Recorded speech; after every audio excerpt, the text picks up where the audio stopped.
Happy Friday po sa ating lahat. Ako si Benison Estareja.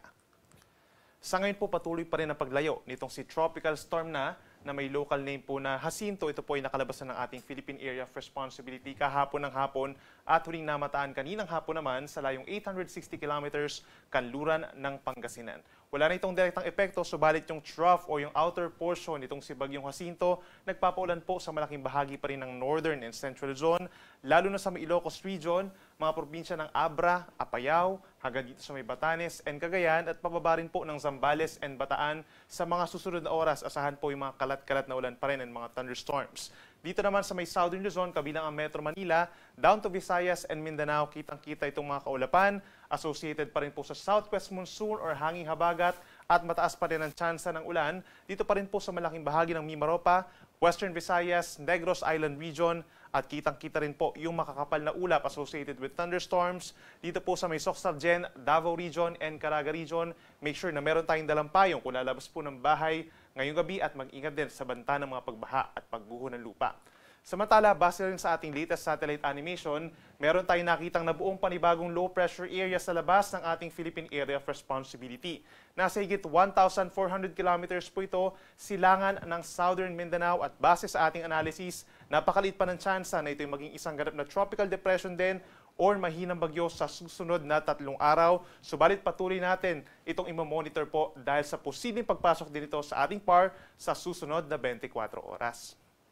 Base po sa latest Tropical Cyclone Threat Potential Forecast ng Pag-asa, either bukas ng hapon or gabi, nasa loob po ito ng PAR, itong low pressure area sa may silangan po ng Mindanao, and possibly pagsapit po ng Sunday, nasa may silangan na ito ng Eastern Visayas. Unti-unti pa itong aakyat pagsapit po ng unang araw ng Setyembre as a low pressure area sa may silangan po ng Kabikulan at simula po sa Martes hanggang sa Huwebes ay aakyat ito sa may hilagang bahagi po ng ating Philippine Sea. So base sa ating latest track potential forecast po, hindi naman inaasang tama ito sa ating kalupaan or magla-landfall, subalit posible ito maghatak ng habagat or southwest monsoon at ito pa rin yung magpapaulan sa malaking bahagi ng Southern Luzon, Visayas and Mindanao hanggang sa mga unang araw po ng Setyembre. Possible pa mabago yung direksyon at yung senaryo natin regarding sa nasabing weather disturbance kaya lagi po tumutok sa ating mga updates.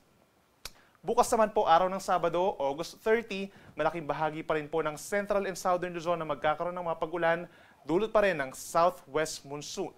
Pinakamataas ang tsansa ng ulan umaga pa lamang sa may Zambales, Bataan, pababa po ng Occidental and Oriental Mindoro hanggang dito sa may Romblon at lalawigan ng Masbate. Habang natitirang bahagi po ng Luzon, kabilang ang Metro Manila, sa umaga naman, fair weather conditions, bahagyang maulap, minsan nagiging maulap ang kalangitan, lalo na dito sa may parting Cagayan and Ilocos Norte. Habang pagsapit po ng hapon hanggang gabi, dyan mas mataas ang tsansa ng mga localized thunderstorms o yung mga pagkitlat pagkulog na usually po nagtatagal lamang ng 1 hanggang 2 oras. Sa Metro Manila, may kainitan po sa tanghali hanggang 32 degrees and then from 2 p.m. onwards, dyan mataas ang tsansa ng mga pag-ulan. Sa ibang lugar gaya ng Tuguegarao hanggang 33 degrees Celsius, habang dito po sa may Baguio City bukas, presko mula 17 hanggang 24 degrees Celsius. Sa ating mga kababayan at mamamasyal po sa Palawan at malaking bahagi ng Visayas, araw ng Sabado, magdala po ng payong at pananggalang sa ulan dahil magiging mataas ang tsansa ng mga pag-ulan, dulot pa rin ng hanging habagat. Pinakamataas ang tsansa dito pa rin sa mainland Palawan, Western Visayas and Negros Island region. Mag-ingat sa malalakas na ulan na nagdudulot pa rin po ng mga flash floods lalo na sa mga low-lying areas at yung malapit sa ilog and possible pa rin po yung pagguho ng lupa or landslide sa mga bulubundukin na lugar lalo na ilang araw po na umulan na doon. Dito naman sa may central and eastern portion of Visayas, umaga pa lamang makulimlim na ang panahon. Minsan sumisilip-silip ang araw pero pagsapit ng tanghali hanggang sa gabi, dyan na mostly cloudy skies, asahan pa rin yung mga kalat-kalat na ulan at mga thunderstorms kaya magbaon din po ng payong. Sa ating mga kababayan po sa Metro Cebu, 25 to 31 degrees Celsius, habang sa Puerto Princesa hanggang 30 degrees Celsius. At sa ating mga kababayan po sa Mindanao, meron ding epekto ng habagat. Dito po sa mga probinsya ng Tawi-Tawi, Basilan, hanggang dito sa may Zamboanga Peninsula, Northern Mindanao, Caraga Region at halos buong Davao Region, umaga pa lamang, mataas na ang tsansa ng ulan dulot ng southwest monsoon. Mag-ingat din sa banta ng baha at landslides at laging tumutok sa ating mga advisories or even heavy rainfall warnings. Ito naman pong natitirang bahagi ng Mindanao, ang Soxargen, rest of Bangsamoro Region, asahan yung partly cloudy to cloudy skies at may tsansa din po ng mga thunderstorms sa hapon hanggang gabi. Temperatura natin sa Zamboanga City hanggang 31 degrees, habang mas mainit sa may Davao City up to 32 degrees pagsapit ng tanghali. Sa ngayon po, wala naman tayong nakataas na gale warning at wala rin tayong aasahang pagtaas ng gale warning or babala sa mga delikadong alon hanggang sa mga unang araw po ng Setyembre. Asahan lamang po sa Luzon and Visayas yung katamtaman na mga pag-alon po nasa 1 metro, more or less, umaakyat lamang ng 2.5 metro kapag meron tayong malalakas na hangin at ulan dahil po yan sa mga thunderstorms lamang. So eventually, bababa din po yan. Habang sa mga baybayin po natin dito sa Kamindanawan, asahan naman yung kalahati hanggang 1 metrong taas ng mga pag-alon, malayo sa Pangpang, and possible na umabot lamang sa 1.5 meters kapag may mga thunderstorms. At base naman sa ating forecast for the next 3 days pa, asahan pa rin yung epekto ng paglapit nga ng low pressure area plus southwest monsoon sa malaking bahagi ng ating bansa. Sa August 31, araw po ng linggo, ito yung time kung saan nasa may silangan po ng Visayas ang nasabing low pressure areas o apektado ang Bicol Region at Palawan ng southwest monsoon at yung outer portion ng low pressure area doon magiging maulap at maulan ang panahon. Habang natita ng bahagi ng Luzon, kabilang ang Metro Manila, maaraw pa naman po pagsapit ng linggo. Sa Lunes naman po, mostly cloudy skies na ang Southern Luzon, kabilang ang Metro Manila. Mataas pa rin ang tsansa ng mga pag-ulan sa may Bicol Region, Mimaropa, Quezon, and Batangas dahil sa pinagsamang epekto ng low pressure area at southwest monsoon. Habang pagsapit po ng Tuesday, mas malaking bahagi na ng Central and Southern Luzon, kabilang ang Metro Manila. Makulimlim ang panahon, mataas ang tsansa ng ulan. Make sure na meron dalang payong, habang ang Northern Luzon, partly cloudy to cloudy skies at may tsansa pa rin ng mga localized thunderstorms.